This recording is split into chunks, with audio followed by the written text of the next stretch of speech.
వైసీపీకి ప్రతిపక్ష హోదా అయితే ఉండదు. ఇప్పుడు క్రిందటిసారి 23 స్థానాలు తెచ్చుకున్నటువంటి చంద్రబాబుని విమర్శిస్తూ వచ్చారు. అప్పుడు జగన్మోహన్ రెడ్డి నలుగురు ఎమ్మెల్యేలు ఇటు వచ్చినటువంటి సందర్భంలో మిగతా వాళ్ళు రావడానికి వాళ్ళు సిద్ధంగా ఉన్నా నేను వద్దన్నాను.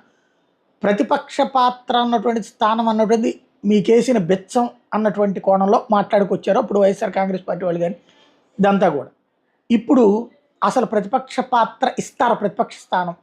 ఎందుకంటే కేవలం 11 స్థానాలే వచ్చింది వైఎస్ఆర్ కాంగ్రెస్ పార్టీకి. ప్రతిపక్ష పాత్రకి పనికిరాదు. మామూలుగా అయితే 18 కావాలి ప్రతిపక్ష పాత్రకి, 18 కూడా లేవు. 18 సీట్లు లేవు కాబట్టి ఇప్పుడు ప్రతిపక్ష హోదా ఉండదు. ప్రతిపక్ష హోదా ఉంటే సహజంగా ఏంటంటే క్యాబినెట్ హోదా ఉంటుంది, ప్రోటోకాల్ ఉంటుంది, అసెంబ్లీలో మాట్లాడే సమయం నిమిషాలుగా కూడా ఎక్కువ ఉంటుంది, అంటే దాదాపుగా పోటీ ఉంటుంది. ఇక్కడ ఇప్పుడు 2 నిమిషాలు 3 నిమిషాలకు మించి